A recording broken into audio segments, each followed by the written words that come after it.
வணக்கம் நண்பர்களே. இது விடிஎல் விலாக்ஸ். கதை கேட்கலாம் வாங்க. இந்த எபிசோட்ல பொன்னியின் செல்வன்ல நாம பார்த்த குந்தவை தேவி எவ்வளவு சூட்சுமமானவர் என்பதை பற்றி தெரிஞ்சுக்கலாம். அரண்மனை சுற்றியுள்ள குடியிருப்புகள் எப்படி இருக்கும்னு கூட சொல்லியிருக்கார். மேலும் கிருஷ்ணன் ராமன் பிரம்மராயர் உடைய செல்வாக்கு, அறிவுத்திறன், அவர் எவ்வளவு பெரிய கை அப்படின்னு எல்லாம் கேசவன் நாராயணனே வியந்து சொல்லியிருக்கார்.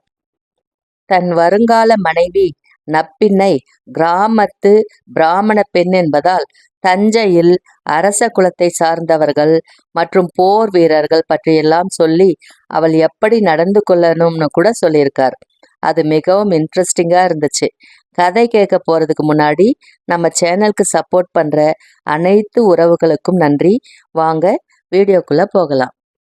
கேசவன் நாராயணன் கதை. நான் கேசவன் நாராயணன், சோழ தேசத்தின் உபதளபதி. என் மரண அனுபவத்தின் வாயிலாக என் திருமணம் இருந்தது. இது பற்றி எனக்கு புரியாமலும் இருந்தது. என் மனைவி நப்பின்னை எனக்கு பிடித்திருந்தது.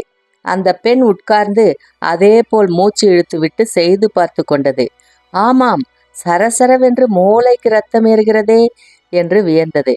எப்போதும் எவரிடமும் எதையும் கற்றுக்கொண்டே இருக்க வேண்டும் என்ற ஆவல் அந்த பெண்ணிடம் இருந்தது. அதற்காக வழக்கமாக எல்லா பெண்களிடமும் இருக்கும் நாணத்தை கூட மெல்ல இழந்து ஆண் பிள்ளையாய் நின்றது. தணலை அப்புறப்படுத்துங்கள், குளிர்ந்த காற்று இருக்கட்டும் என்று நான் உத்தரவிட அந்த பெண் தைல குப்பிகளையும் தணலையும் அந்த இடத்திலிருந்து அப்புறப்படுத்தியது. நப்பின்னை, ஏன் உன் அம்மா அப்படி பேசுகிறார் என்று நான் ஆச்சரியமாக கேட்டேன். ஆமாம், அவள் கொஞ்சம் பொறாமை பிடித்தவள்.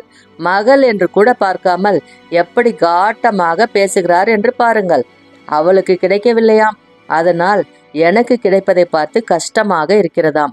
தாய் பேசுகிற பேச்சா இது? பெண்களுக்கு நடுவே தாய் மகள் அக்கால் தங்கை உறவெல்லாம் இல்லை. 2 பேரும் பெண்கள். உடனே பொறாமை அங்கு விதைக்கப்படும். எனக்கு புரிகிறது நப்பின்னை. இதிலிருந்து நீ தப்பித்து கொள்ள வேண்டும். இது உனக்கு இல்லாமல் இருக்க பார்த்து கொள்ள வேண்டும். அரச குல பெண்களோடு பழகும் போதும் அருண்மொழி பட்டருடைய மனைவியோடு பழகும் போதும் இம்மாதிரியான ஒப்பீடு புத்தி இல்லாமல் பார்த்து கொள்ள வேண்டும். இது இல்லாமல் இருப்பது உனக்கு கம்பீரத்தை கொடுக்கும்.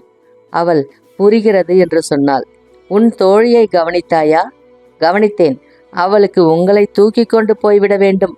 உங்களிடமிருந்து எல்லாவற்றையும் கற்றுக்கொள்ள வேண்டும். அவளுக்கு வைதிகராகத்தான் மாப்பிள்ளை தேடுகிறார்கள். இவள் தட்டி கழித்து கொண்டிருக்கிறாள். அவளிடமும் போட்டி மனப்பான்மை தெரிகிறது. ஆமாம், இவளுக்கு போய் இத்தனை நல்ல கணவனா? ஒரு காட்டம் இருக்கிறது. தனக்கு இது போல் கிடைக்காமல் போய்விடுமோ என்ற கவலை இருக்கிறது. அது பாவமாகவும் இருக்கிறது. பரிதாபப்படாதே நப்பின்னை. இவள் மீது பரிதாபப்பட்டால் உடனடியாக எல்லை மீறுவாள். நானும் உன் புருஷனை ஒரு முறை கட்டிக்கொள்ளட்டுமா என்று கேட்பாள். எப்படி இருக்க வேண்டும்? நீ என் தோழி, அவர் என் கணவர். உங்கள் இருவருக்கும் எந்த சம்பந்தமுமே இல்லை என்று தெல்ல தெளிவாக சொல்லிவிட வேண்டும், அல்லது வெளிப்படுத்திவிட வேண்டும். என் புருஷன் என் காதுகளில் வந்து என்ன சொன்னார் தெரியுமா என்று அவளிடம் நீ பேச ஆரம்பித்தால் அவள் உன்னை எப்படி ஏமாற்றுவது என்றுதான் யோசிப்பாள். அடே அப்பா, பெண்களை பற்றி எவ்வளவு தெளிவாக சொல்கிறீர்கள். மனிதர்களை உற்று பார்ப்பது ஒரு கலை. அவர்தான் நிர்வாகியாக இருக்க முடியும். உங்களுக்கு என் தோழி மீது ஏன் ஆர்வம் வரவில்லை? நப்பின்னை கேட்டாள். நான் நிமிர்ந்து அவள் விழிகளை உற்று பார்த்தேன். இல்லை, நான் பிரமிக்க வைக்கிற அழகிகளையும் மிக தெளிவுள்ள பெண்களையும் பேச்சு சாதுரியம் உள்ளவர்களையும் பார்த்திருக்கிறேன். ஆனால் எவரிடமும் பயப்பட்டதில்லை. வயப்பட்ட பெண் ஒருவர் உண்டு. அவருக்கு 60 வயதுக்கும் மேலாகிவிட்டது. யார் அது? ஆவலோடு கேட்டாள். மாமன்னர் ராஜராஜரின் சகோதரி குந்தவை தேவியார். வல்லவரையர் வந்தியத்தேவனின் மாதேவியார். என்னை கவர்ந்தவர். அந்த தெளிவு, அந்த தெளிவால் ஏற்பட்ட அமைதி நான் வேறு எங்கும் பார்த்ததில்லை. மிகவும் சூட்சுமமானவர். சூட்சுமம் என்றால் ஏன் இன்னும் திருமணம் செய்து கொள்ளவில்லை என்று கேட்டார். அதற்கான அமைதி வரவில்லை என்று சொன்னேன். ஆவல் வரவில்லையா, அமைதி வரவில்லையா என்றார். ஆவல் அடங்கி அமைதி வரவில்லை என்று சொன்னேன். அமைதி வராமலே கூட போய்விடும். அதற்காக திருமணத்தை தள்ளி போடுவதா என்று கேட்டார். ஆவலாக திருமணம் செய்து கொண்டால் அல்லலாக மாறும். அமைதியாக திருமணம் செய்து கொண்டால் வாழ்க்கையில் வெற்றி பெறும் வாய்ப்பு உண்டு என்று சொல்ல, தனது வலது கையை விரித்து என் சிரசில் அழுத்தி ஜெய விஜயீ பவ என்று வாழ்த்தினார். தொட்ட நேரம் உள்ளுக்குள் அமைதி பரவியது. நான் நன்றியோடு கைகூப்பினேன். அவர் சிரித்தார். உள்ளே வந்து விட்டதா என்பது போல தலையசைத்தார். நான் வந்துவிட்டது என்று சொன்னேன். சூட்சுமம் மிக்க பெண்மணி என்று நான் இதைத்தான் சொல்கிறேன் என்று சொல்ல, அவள் ஆவலாக எனக்கு அருகே உட்கார்ந்து கொண்டாள். உங்களோடு திருமணம் செய்து உங்களுக்கு நிகராக நடந்து சுற்றி உள்ளவர்கள் உங்களையும் என்னையும் மதிக்கும்படி நான் நடந்து கொள்ள வேண்டும். இது பெரிய கவலையாக இருக்கிறது. குடந்தையிலோ தஞ்சையிலோ பழையாறையிலோ பிறக்காமல் இப்படி சிறிய கிராமத்திலே பிறந்து வளர்ந்திருக்கிறோமே, ஒன்றும் தெரியவில்லையே என்ற கவலை வந்திருக்கிறது. அந்த கவலை நல்லது. இது கற்றுக்கொள்ள வைக்கும். இந்த கவலையே உன்னுடைய உடம்பை நிமிர வைக்கும். நான் சொல்லுகின்ற அசைவுகளை இடையராது செய்து வா. மூச்சு பயிற்சியை அடிக்கடி செய்து பார். நப்பினையின் கன்னங்களில் முத்தமிட்டு நகர்ந்தேன். அப்பாவை பார்க்கவில்லையே? மெல்லிய குரலில் கேட்டாள். நான் போகும்போது எந்த வீட்டில் இஷ்டி நடக்கிறதோ அங்கு பார்த்து விட்டுத்தான் போவேன் என்று சொல்ல, அவள் விழி விரிய முகம் மலர சிரித்தாள். அதே போல இஷ்டி நடக்கும் வீட்டிற்கு போய் பிரசாதம் எடுத்துக்கொண்டு அவள் தந்தையை பார்த்துவிட்டு 2 நாட்கள் தொடர்ந்து வருவேன் என்று சொல்லிவிட்டு வந்தேன். தொழில் செய்யும் இடத்திற்கு மாப்பிள்ளை வந்து போனதும் அனுமதி கேட்டதும் அவருக்கு கம்பீரத்தை கொடுத்திருக்க வேண்டும். என் வீட்டிற்கு போனதும் விவரங்கள் தெரிவித்தேன். திருமணத்தை தள்ளி வைக்கவும் என் வீடு தயாராக இருந்தது. ஆனால் வேண்டாம் என்று மறுத்துவிட்டேன். என்னத்துக்கு குதிரை ஏறுறதும் யானை ஏறுறதும்? அம்மா பேச ஆரம்பித்த போதே அப்பா ஒரு உருமலில் அடக்கினார். 4 நாட்கள் போய் கால் உருவி விட்டதில் குணம் நன்கு தெரிந்தது. ஒவ்வொரு நாளும் என் வருகைக்கு அந்த அக்ரஹாரமே காத்து கொண்டிருந்தது. யாராவது எதையாவது சொல்லி உள்ளே வருகிறார் என்பதால் அவர்களின் வீடே வாசலில் உட்கார்ந்து வருபவர்களை அப்படியே மடக்கி திருப்பி அனுப்ப தயாராக இருந்தது. நப்பினையின் தோழி நிறைய கற்றுக்கொண்டாள். நான் நாடி பார்க்கவும் எலும்புகள் பற்றியும் தசைகள் பற்றியும் நிறைய கற்றுக் கொடுத்தேன். பெண்களுடைய அந்தரங்க வலி பற்றி கேள்வி கேட்டாள். தெரிந்ததை விவரித்தேன். ஆண் பெண் கூடல்களில் ஏற்படும் சிக்கல்கள் பற்றி சந்தேகம் கேட்டாள். கருப்பையின் அமைப்பு பற்றியும் விந்தினுடைய பயணம் பற்றியும் விவரித்தேன். நப்பினையை நிற்கச் சொல்லி அவளுடைய வீட்டு கொல்லைப்புறத்தில் மரங்களோடு நடக்க வைத்தேன். நப்பினையின் தோழி விலகி நின்றாள். எனக்கு உங்களை நினைத்தால் கர்வமாக இருக்கிறது. நப்பினை குரலில் குதூகலம் பொங்க கூறினாள். என்ன திடீரென்று? என் தோழி அழகி, பருவப்பெண், நன்றாக கேள்விகள் கேட்கிறாள். கேள்விகள் ஆண் பெண் பற்றியவை, காமம் பற்றியவை. ஆனாலும் சிறிது கூட ஏமாற்றம் இன்றி இரும்பை பொன்னாக்குவது எப்படி என்று சொல்வது போல மிக சாதாரணமாக பேசுகிறீர்கள். பெருமையாக இருக்கிறது. ஆனாலும் சந்தேகமாக இருக்கிறது. என்ன சந்தேகம்? உண்மையிலேயே என் தோழி மீது எந்தவித ஆர்வமும் இல்லையா? எனக்கே சில இடங்களில் அவளுடைய கேள்விகள் பார்த்து வியப்பு ஏற்பட்டது. அவள் மீது மதிப்பு அதிகரித்தது. எவ்வளவு கெட்டிக்காரி என்ற எண்ணம் எழுந்தது.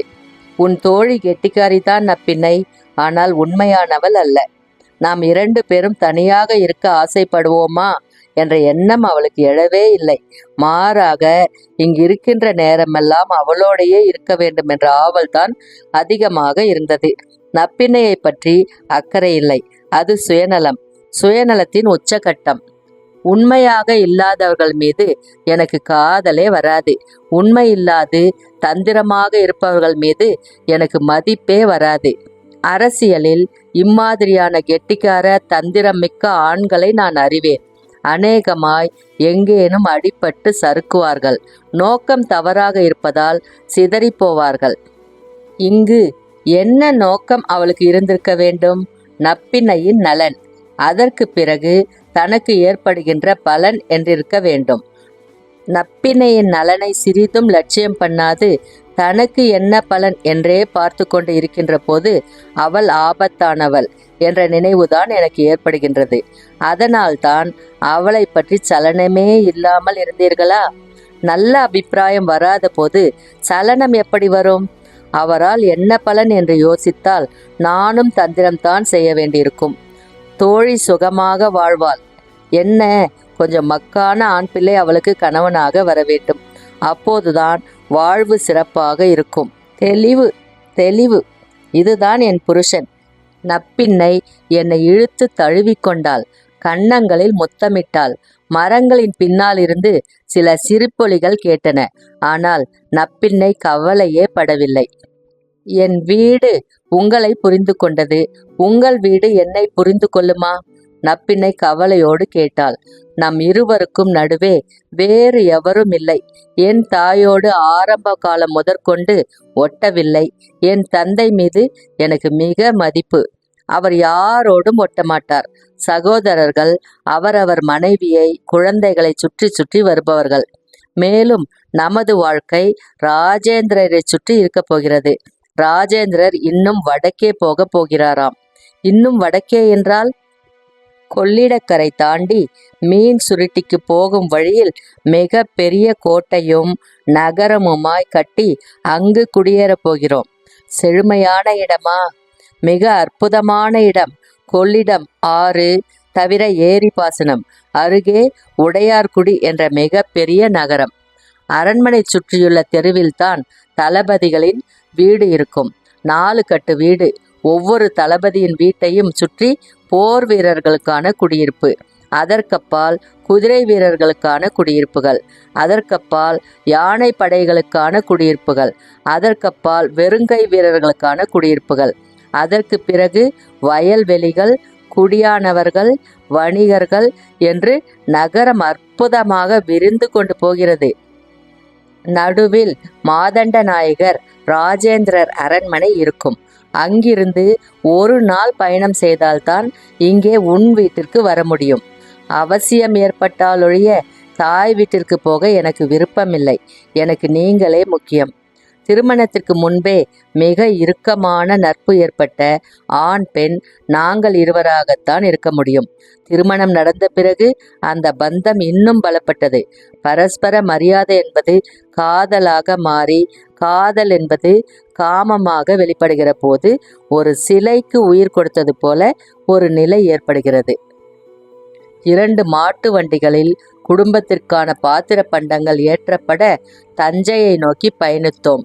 ஊர் தாண்டியதும் நான் அவளுக்கு ஒரு பெண் குதிரை பரிசளித்தேன். அவளுக்கு அளவில்லாத சந்தோஷம். தஞ்சை போவதற்குள் குதிரையை எப்படி செலுத்துவது என்பதை அவள் தெளிவாக கற்றுக்கொண்டாள். தஞ்சையில் அருண்மொழி பட்டர் வீட்டில் முதல் நாள் தங்க ஏற்பாடாயிற்று. தஞ்சையை தாண்டிய ஒரு அக்ரஹாரத்தில் நாங்கள் தங்க ஏற்பாடாயிற்று. குடந்தைக்கு போகும் வீதியோரம் பாடசாலைகள் இருந்தன. பிறகு பாடம் சொல்லித்தரும் ஆசிரியர் குடியிருப்புகள் இருந்தன. அதை தாண்டி நிர்வாகத்தில் இருக்கும் அந்தணர்கள் வீடுகள் இருந்தன. உள்ளடங்கி உபதளபதிகளின் வீடுகள் ஆரம்பித்தன. பெரிய ஆறிலிருந்து பிரிந்து வரும் கால்வாய் வீட்டின் கொல்லைப்புறம் ஓடிற்று. பின்புறம் பெரிய கேணி இருந்தது. வீடு சுற்றி போக வழி இருந்தது. மச்சு வீடு. மாடியில் படுக்கையறை, கீழே புழங்குவதற்கான இடம். ஊஞ்சல் பலகையும் மர நாற்காலியும் அதிகாரிகளே கொண்டு வந்து அலங்கரித்தார்கள். அருண்மொழி பட்டர் மனைவியோடு வந்து வீடு சரியாக இருக்கிறதா என்று பார்த்தார். 4 நாட்கள் கழித்து அதிகாரிகளை, தளபதிகளை அறிமுகம் செய்து வைத்தார். காமம் உடம்பிற்கும் மனதிற்கும் பழகி போயிற்று. நாணம் ஏதுமின்றி, பீடிகை ஏதுமின்றி, மயக்கம் ஏதுமின்றி சுற்றி வளைக்காமல் நேரடியாக 2 பேருமே அணைக்கவும் அணைப்பை ஏற்கவும் முடிந்தது. மழைக்காலம் தஞ்சையில் மிக ரம்மியமாக இருந்தது. அரசாங்கம் முழுவதுமாக தன் கவனத்தை உழவர்களிடம் திருப்பியது. சாலைகள் பராமரிப்பு துரிதமாக நடைபெற்றது. வெள்ளப்பெருக்கில் சேதமேற்படாமல் கரைகள் முன்கூட்டியே பத்திரப்படுத்தப்பட்டன. கிருஷ்ணன் ராமன் பிரம்மராயருடைய கைகள் எவ்வளவு பெரியவை, எங்கெல்லாம் செல்வாக்கு இருக்கிறது என்ற அரிய ஆச்சரியம் ஏற்பட்டது. அவர் அறிவுத்திறன் வியக்க வைத்தது. மாமன்னர் ராஜராஜரை பற்றிய நாட்டிய நாடகம் பார்த்துவிட்டு நானும் நப்பின்னையும் கண்ணில் நீர் வழிய வந்தோம். என் அப்பாவும் அம்மாவும் எங்களை பார்க்க வந்து 2 நாட்கள் தங்கி அவர்களும் ராஜராஜரை பற்றிய நாட்டிய நாடகம் பார்த்தார்கள். மனமுருகினார்கள். காசு வைத்திருக்கிறாயா? 11 அந்தணர்களை வைத்து ராஜராஜருக்கு மிருத்யுஞ்சய ஹோமம் பண்ணலாம் என்று தோன்றுகிறது, அப்பா கேட்டார். கேட்பதற்கு முன்பு நப்பின்னை கைவளையல்களை கழட்டி கொடுத்தாள். நீ செய்த காரியம் நல்லது, உங்களுக்கு ஒரு ராஜராஜர் பிறக்கட்டும் என்று சொல்லி அப்பா அந்த வளையல்களை வாங்கி கொண்டார். சுந்தர பெருமாள் கோயிலில் மிருத்யுஞ்சய ஜபமும் நரசிம்ம உற்சவமும் ராஜராஜருக்காக நடந்தன. அருண்மொழி பட்டரை தவிர யாருக்கும் சொல்லவில்லை. என்றாலும் கிருஷ்ணன் ராமன் நேரில் வந்து கௌரவித்தார். 4 நாழிகைகள் இருந்து அந்தணர்களுக்கு வஸ்திரங்கள் கொடுத்துவிட்டு போனார். என்ன நண்பர்களே, நான் முதல்ல சொன்ன மாதிரி 1000 வருஷத்துக்கு முன்னால வாழ்ந்த மக்களின் வாழ்க்கை நம் கண்முன்னே வருதா? வீட்டின் கொல்லைப்புறம் ஆறு, வீட்டில் ஊஞ்சல், மர நாற்காலி எல்லாம் கேட்கும்போதே ரொம்ப அழகா இருக்கு இல்லையா? மாமன்னர் ராஜராஜர் பற்றிய நாட்டிய நாடகம் பார்த்து கண்ணில் நீர் வழிய வந்தோம்னு சொல்றப்ப அந்த நாடகம் எப்படி இருந்திருக்கும்னு பார்க்க ஆசையா இருக்கு. இப்போ டிப்ஸ் சொல்லிடலாம். உங்க வாழ்க்கையை நீங்க தான் வாழணும். நாம கஷ்டம் வரும்போது அடுத்தவங்க உதவி செய்யணும்னு நாம எதிர்பார்க்க கூடாது. வருமானத்துக்குள்ள வாழ பழகணும். வருமானத்தை பெருக்கிக் கொள்ள பாடுபடணும். நண்பர்களே, நான் கதை சொல்ற விதம், டிப்ஸ்லாம் பிடிச்சிருந்தா கமெண்ட்ல சொல்லுங்க. சஜஷன்ஸ் இருந்தாலும் கமெண்ட்ல சொல்லுங்க. எனக்கு அது உதவியா இருக்கும். தொடர்ந்து சப்போர்ட் பண்ணுங்க. மீண்டும் அடுத்த எபிசோட்ல கதை கேட்கலாம். நன்றி, வணக்கம்.